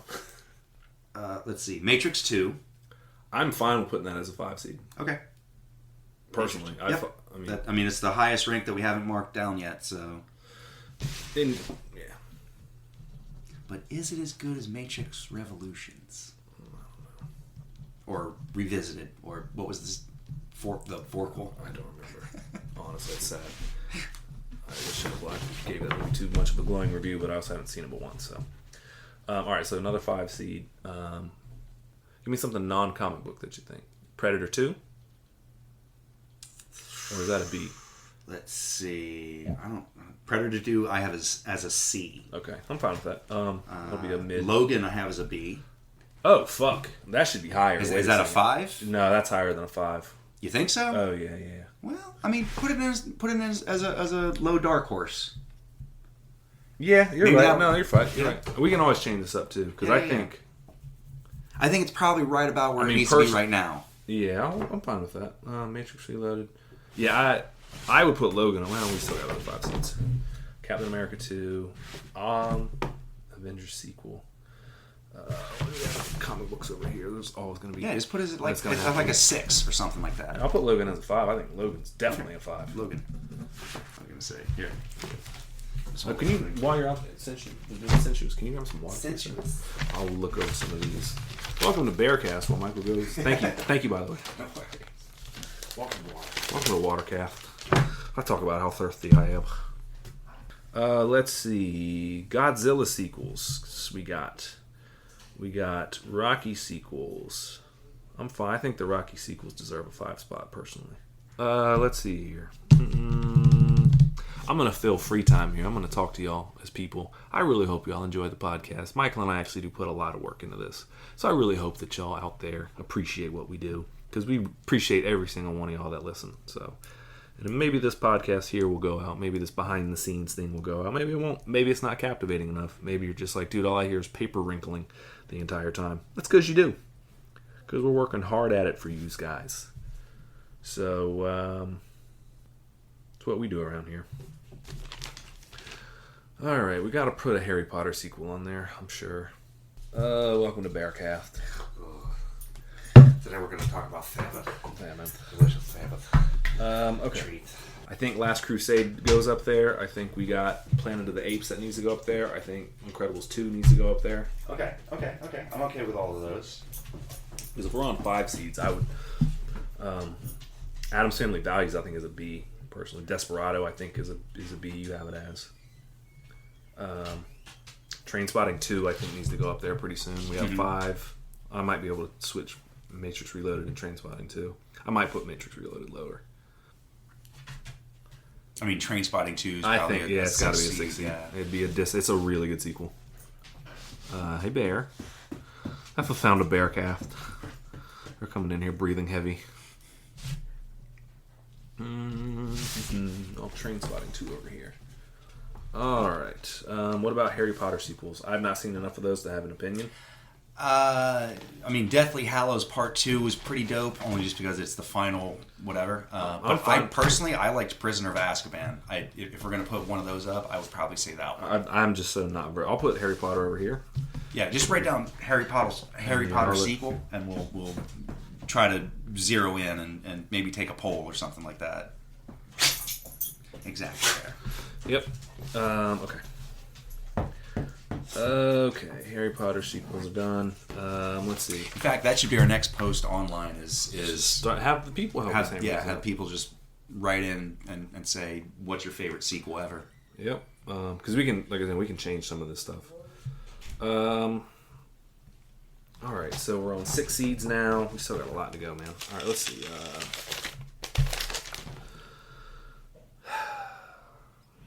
I think Desperado's a 6 seed, man. I'd buy that. I really do. Maybe 6 or 7, yeah. Okay. Other than that, I think Adam's Family Values is a really good sequel as a 6 seed. So please let me out to go eat. I don't know if that's her food or not. Go on there.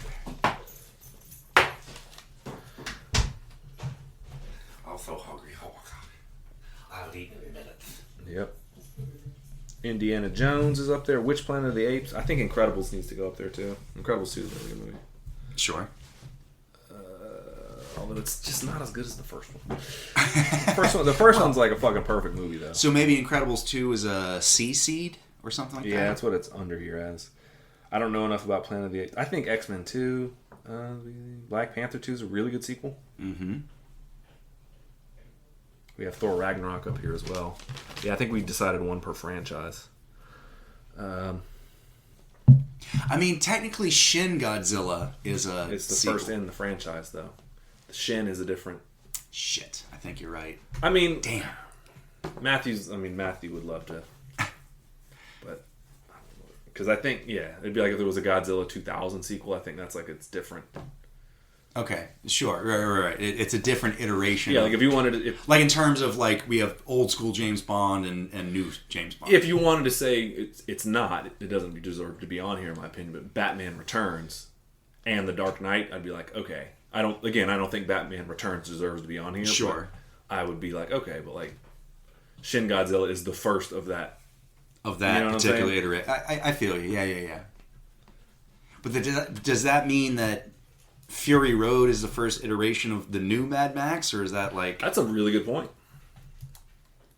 Well, we just have Godzilla up here for now, so we can figure that out. Because if it's Shin Godzilla, I've never seen it, but from what I understand, it needs. I know that's every reaction I ever get. I know. I hate to oversell stuff, but like... No, I get it. Sometimes shit is just dope. It's like when people are like, you name a band and they're like, oh, tell me a song that I've heard of. And it's like, you're not allowed to say the mainstream song. It's like, well, it's fucking mainstream for a reason because it's a good song. Right. Oh, you've never heard Metallica? Have you ever heard Enter Sandman? Like, there's a reason. It's a good entry point. Yeah, it's like, oh. Oh, One? Love that song. Yeah. Master of Puppets? Fucking dope. Yeah. Okay, so we're on... Yeah, you don't have to go to, like, Call of Cthulhu to be, like, a Metallica fan. Yeah, it's like, they're mainstream for a reason. Trainspotting to... I think we did all our 6 seeds, right? We got Superman 2, the Rocky sequels, just in general. I think Superman 2 might be a... That's pretty high up there, yeah. it's a 7 seed. Okay, which Rocky sequels needs to be a 7? Or I think 3. Ask me. 3. But, here's the thing: is 4 is a worse movie, but 4 has a better fight with Drago. Yeah, okay. I don't necessarily agree, but you could argue. Yes. I think he's like in terms of being a big boss. In terms of they kill Apollo and therefore raise the stakes so much more. Like it's so much more personal. I would agree with you on that particular front. But I think that Clubber Lang is still a better... No, he's showing up because he's an asshole. He makes it personal. He's just like, no, fuck you. And it's like, what is your beef with me? It's like, it doesn't matter. I have a beef with you. And he's like, really, why? It's like, no, I'm going to go to your pizza place and fuck it up just because fuck you. Right. Really, dude? That's the reason. Like, he's such a dick. He's just like... for no reason. No, I do not respect Rocky Balboa as a champion because Rocky Balboa has not faced me for the championship. Right. How can he be a competitor? Right. No, it's like Shoutout. That's why I think he's just the great bad guy. He's just an asshole. Yeah, he just kicks in. Bruce Leroy is like the most peaceful dude ever. And he's like, man, fuck you. Fuck you. And your dojo. Fuck your girl. Fuck your parents. I'm showing up. Fuck your Chinese restaurant. Yep. I'm about to come in here and show you what's up. Yeah, he's just the asshole. Am I the baddest? Showing up. Am I the prettiest? Showing up. All right, Bride of Frankenstein, I'll put that as a 7 seed. Even though if I see it, I might be like, that was brilliant. Welcome back. Welcome back, Bearcat. We're talking about interrupting other podcasts. Welcome to Interruption Cast. Okay. I think... You ever talk about tails? How they bonk on everything. Where was Bride of Frankenstein? How else are they going to know you're happy? I know, right? Okay, I think... We're on 7 seeds still. 7s. 7? I got a 7 there. I got a... Alright, we need 2 more 7s. What do you think about... Oh, Desperado's got to be a 7. Desperado's got to be a 7. I'll put you up here. No, I'll put you down here. I mean, that's the nature of the beast, sir. Yeah, that's the way it goes. Yep. You can't play favorites, bruh. I think it's a 6 or a 7 person. I think a little higher than a 6, and I might be willing to trade it with Matrix Reloaded personally. Okay. Again, I love the Matrix Reloaded. Sure. You know that very well, but I might have to switch that one around.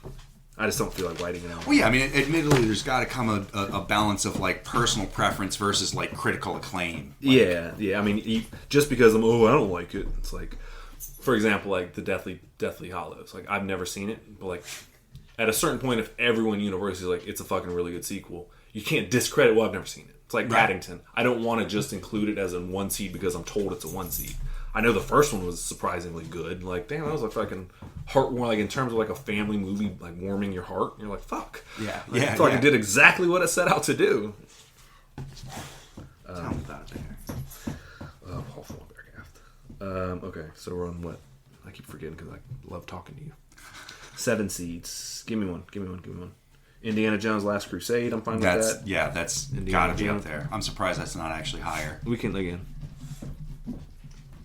Because it's Last not. Crusade's pretty dope. Yeah, Last Crusade's a great movie. Okay, I don't know. Did I put a Rocky one down here? Yeah, I think you wrote down Rocky. No, I didn't. 7 Desperado. 7 Bride of Frankenstein, and then 7 here is Superman 2. Yeah, Rocky. Rocky is an 8 seed. Yeah. The sequel, it's like we remember the villains. Like it's easy to remember the highlights of Rocky. Those movies drag a lot. Oh yeah. Like I couldn't tell you exactly. And they get what ridiculous happens. plotline wise. Like, all right, we'll put it as an 8 seed over here. Oh, it's gonna go up against Empire though. Fuck. I mean, again, Okay, whatever. we're free to switch certain places, but I definitely don't want to try and like favor Right. one over the other. Like This is where it starts, sometimes when you start to see the matchups, you're like, oh, it's a tough one. That's just the way of the tournament too, though. yeah. Yeah. Let's see. Although I gotta admit, if Rocky and Empire go up against each other, I'm It's fine in, with yeah. that. Yeah. Like, yeah. All right. I think 22 Jump Street's good 8 seed. I haven't seen it, so You saw the first one though, right? I did. I say this with the. More of the It's same. more of the same. Yeah, if you liked it, that's fine. which is fine for a sequel. I like the comedy stuff to have a. I don't think they get a lot of respect.